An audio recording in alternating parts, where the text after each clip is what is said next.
Welcome, everybody, to this week's podcast episode for the Financial Freedom Podcast. And I'm your host, Dr. Christopher Liu. And as you know, I talk about 4 different types of freedom: time, financial, location, health, freedom. And in that light, I'm always interviewing creative artists, entrepreneurs, influencers on the cutting edge, influencing and changing the world. So today we have a very interesting guest. We're going to be talking all about music entrepreneurship, streaming, marketing through music and songwriting. And we have David Coombs. He's a songwriter, entrepreneur. He's also a photographer and author. Talk about his book. And today it's going to be all about entrepreneurship, creativity. I'm happy to introduce Dave to the show. Welcome. Thank you, Chris. It's a pleasure to be here. We're going to have some interesting conversation. I just know it. I know we had connected through Podmatch, and we're talking backstage, and you have a very interesting story and background. So tell us more about yourself, and we'll go from there. Well, for those of you that are watching this, you can see that I'm not a spring chicken anymore. I've lost a lot of my hair a long time ago, but I fortunately still have most of my faculties, I guess. But I have been in and out of around music all my entire life. I was born back in the 40s in East Tennessee. And if those of you are familiar with Tennessee know that everybody in Tennessee seems to love music. It's the Nashville, Tennessee is Music City, USA, and I'm from East Tennessee, the same part of the country that Dolly Parton is from, Tennessee Ernie Ford, Johnny Cash, and all those. In fact, some of those are my distant relatives. But so music has been part of me, and it's probably part of my DNA from the beginning. And both of my parents played music. My grandmother Combs, she was born in 1894, and before electricity, she played the old pump organ where you pump with your feet, and she played an instrument called an autoharp, which I actually have her autoharp right here, holding it in my hand. This is hers that she willed to me when she passed away. It became mine, and I really treasure this. It's an autoharp, but it's a wonderful instrument just to make music.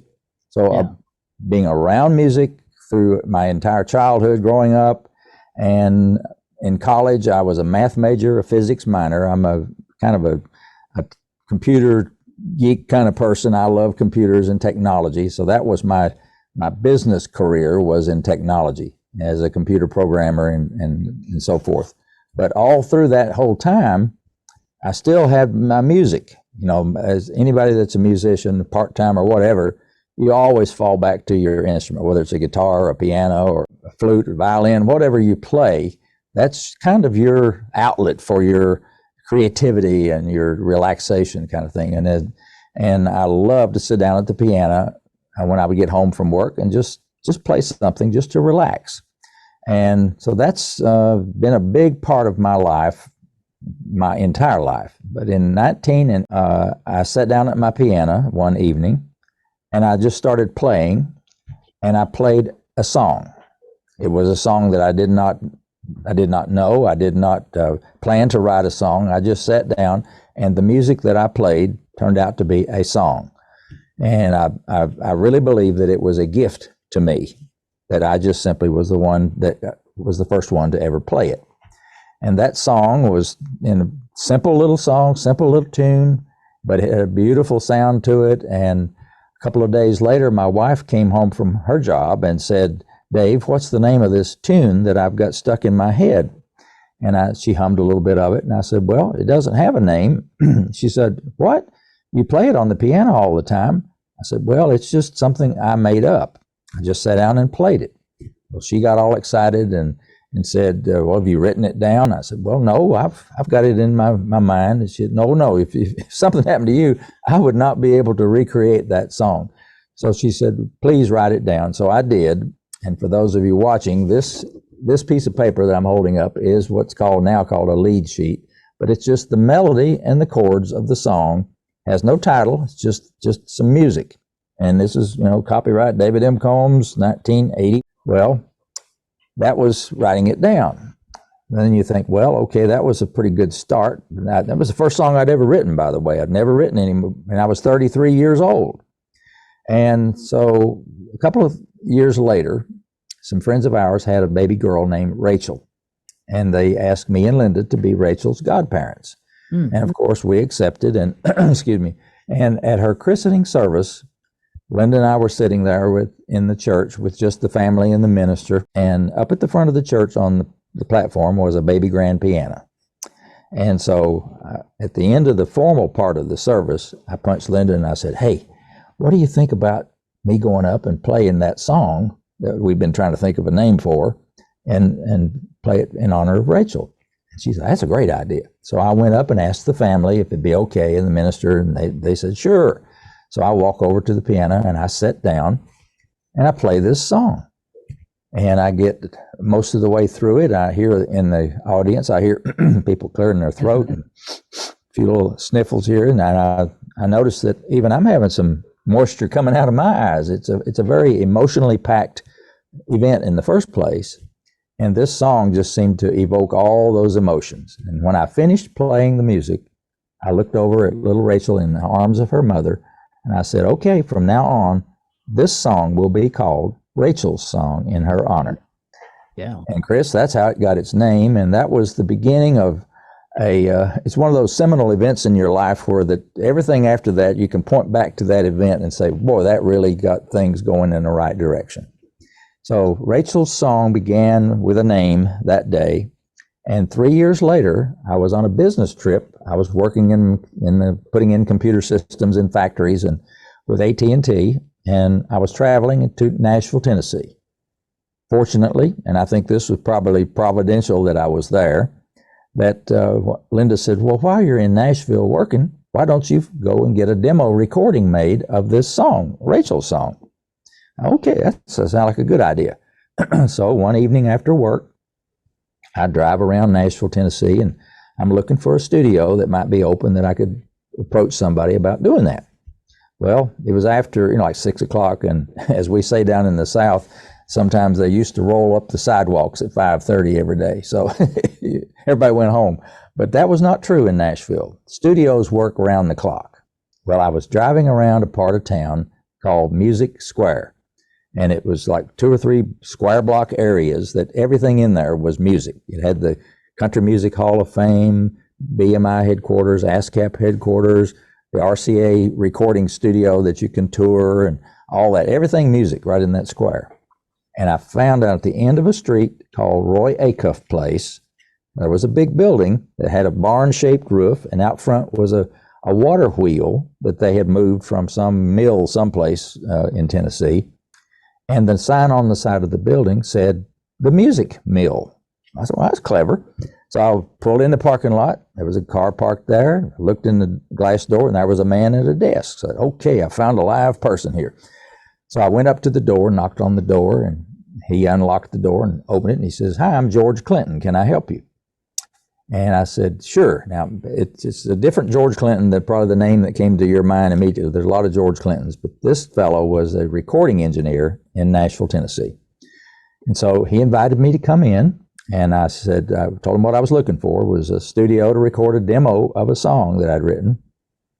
And little did I know that that's how they make their living by and large in studios, is recording demos anyway. So it was obvious that I was very green behind the ears. I'd never even been in a studio before. So he said, "Let me give you a tour of the place. There's nobody recording right now, and so I'll show you around." So he said, "Let's go into Studio A, the big studio." So we go in there, and in the music room, it's like a great big auditorium almost. You could fit a concert orchestra in that room. And over in the corner is a big 9-foot, concert grand piano. Drum booths around and isolation, what they call isolation booths for the vocal. Big. I was really impressive. But he said, "Come over here. Let's go into the control room." So he goes over and he opens this big, thick door. Now, everything, as you probably know in a studio, is kind of soundproof and really acoustically designed. The door to the control room must have been about 8 inches thick.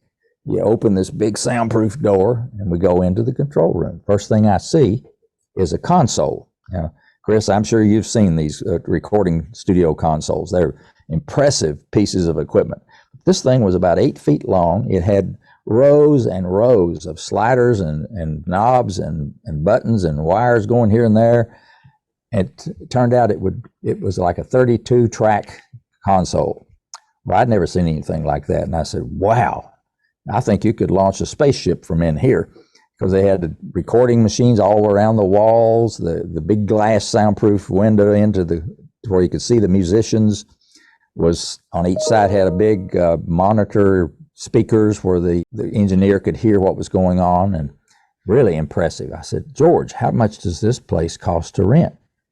And he said, well, it's $125 an hour plus engineer. Now this was, Chris, this was in $86, $125 an hour was a lot of money. And so I obviously looked a little downhearted on that. And he said, well, don't worry about it. The fellow who owns this studio owns a tiny little studio across the street, and it's $15 an hour. Okay, all right, George, I can do that. I said, okay, now what I need is a good piano player to play my song. Who would you recommend? He thought for a second, didn't take him long. He said, no, just the person. His name is Gary Prim. Gary and I have known each other for a long time. We go to church together, and he's a wonderful keyboard player. Everybody in Nashville loves his music. I said, okay. So he said, let me give you his phone number. So he looked it up on his Rolodex and wrote it down on a piece of paper for me and gave it to me. Well, I was so excited. I hightailed it in my car right back to the hotel and called Gary Prim's number. I got his answering machine, and he called me back in about 30 minutes. And he said, this is Gary, can I help you? And I said, well, I need somebody to record a demo of a song, and George Clinton said you would do a good job. And he said, I'll be happy to. What do you need, Gary? He said, well, just send me a recording of you playing it so I'll kind of know what it sounds like, and send me a lead sheet. I said, okay, what's a lead sheet? I didn't know the lingo. And he said, oh, it's just the melody and the chords written down on a piece of paper. I said, oh, well, I've got that at home. I just didn't know to call it a lead sheet. I got back home, mailed that all to Gary, and 2 weeks later, I met with Gary in this tiny little studio across the street from the music mill. And I wish we had time to do it here, but I want you can go to my book and read about it, because I went in great detail in my book about this whole process, because I want you to mentally be able to be in that studio with me. It's such a wonderful creative experience. And I don't know whether, Chris, you've ever been in a recording studio or not when they're recording albums of music or new songs. It is a marvelous, inspiring experience. Well, so I meet with Gary that Friday evening, August the 22nd, 1986. Never forget it. He comes in with his synthesizer under his arm. It's a Yamaha DX7 synthesizer. It's a wonderful machine to make music.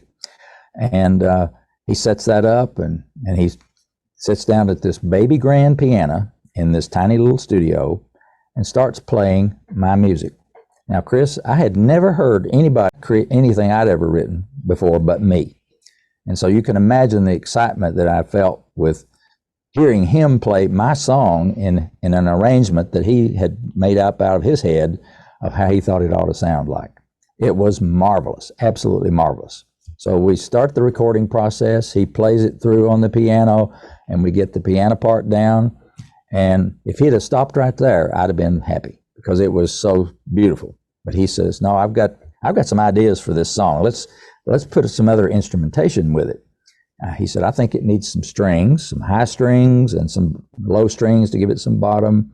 And I said, I want to play an electric piano part along with the acoustic piano to give it a little more texture.